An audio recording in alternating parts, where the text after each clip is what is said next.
आज हम बात करते हैं ऐसे 10 स्किल्स के बारे में जो हर सोलोप्रेन्योर के पास होनी चाहिए। सबसे पहला जो स्किल है वो है अकाउंटिंग की। एक प्रॉपर अकाउंटिंग करना, एक अलग से अकाउंट बना के रखना।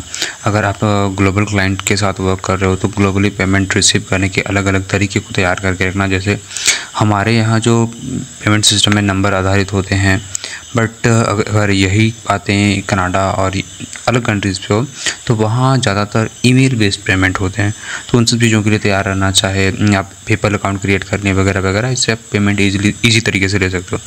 दूसरी जो बातें हैं वो है बिज़नेस अकाउंट। बिज़नेस की जो बेसिक फंडामेंटल्स होते हैं, आपके बिज़नेस की पूरी डिटेल्स, किस तरीके से आपके बिज़नेस में ग्रोथ आ सकती है, कोई बिज़नेस रेस किया, बिज़नेस कुछ भी केसेस हो, उस केस पे आप कैसे आगे बढ़ के आओगे, वो अगर आपको क्लियर हो, सही तरीके से प्लानिंग हो, तो आप एज अ सोलोप्रेन्योर बहुत जल्दी आगे बढ़ेंगे। Then third point, proper communicating skill. आपके पास जब प्रॉस्पेक्ट आएंगे उससे सही तरीके से बात करना, जब वो आपके पास एज अ क्लाइंट रहेंगे तो उनसे डील को किस तरीके से कंटिन्यू रखना वगैरह वगैरह, जो भी बातें आती हैं उनमें आपको परफेक्ट होना पड़ेगा।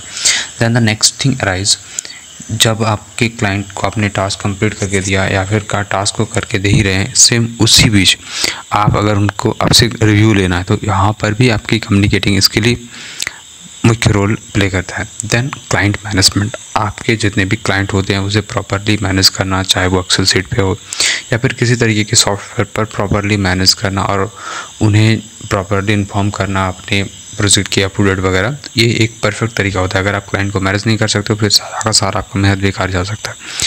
देन द नेक्स्ट डिसिप्लिन, क्योंकि आप यहाँ पर छोटे बच्चे तो हो नहीं, फिर आपको कंट्रोल करना या कोई गाइड करना नहीं होता है। आपने प्रोजेक्ट ले ली, आपकी रिस्पॉन्सिबिलिटी है पूरी डिसिप्लिन के साथ वो कंप्लीट करके इस प्रोजेक्ट को सबमिट करना या फिर अपने क्लाइंट को देना। Then the next point is marketing. आप जब अपने एज अ सोलोप्रेन्योर वर्क कर रहे हो तो आपके लिए यहाँ कोई मार्केटिंग नहीं करने आ रहा है, आपको खुद ही अपनी मार्केटिंग करना पड़ेगा। चाहे आप डिजिटली हो या फिर अलग अलग इवेंट पर जाके अपनी मार्केटिंग, या जिस भी तरीके से आपको पॉसिबल लगे वो सारी तरीके की मार्केटिंग आपको खुद ही करनी पड़ेगी। अगर आप मार्केटिंग अच्छी तरीके से करते हो देन, और एक सबसे ज़रूरी बात होती है कि आपको अपना नेटवर्क बढ़ाना पड़ेगा, वरना नेटवर्क बढ़ाने के वजह बिना आपको सही डील नहीं मिल सकती। जैसे हम अभी एक रिसेंट इवेंट करने जा रहे हैं, इस इवेंट पे हमारे साथ 30,000 एंटरप्रेन्योर्स होंगे और 15+ बिलियनियर्स होंगे। तो ऐसे इवेंट पर आप आ सकते हैं, और आना चाहें तो नीचे नंबर आपको मेरा हो रहा होगा। Okay, then next resilience and flexibility. आपको जो भी बिजनेसेस हो उसमें जो भी प्रॉब्लम्स आ रहे हो उससे आप किस तरीके से फेस कर रहे हैं, किस तरीके से फ्लेक्सिबल वैसे वर्क कर रहे हैं, वो भी बहुत मायने रखता है। और कैसे फेस, मतलब हर प्लानिंग के साथ किस तरीके से आप फ्लेक्सिबिलिटी के साथ वर्क कर रहे हैं।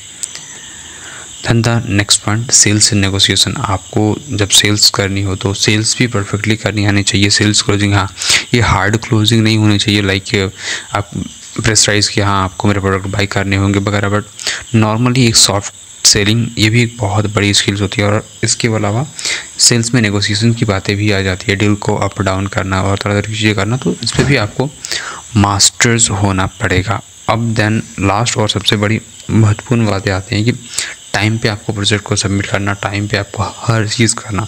इसके लिए आपको टाइम मैनेजमेंट पे भी परफेक्ट होना पड़ेगा।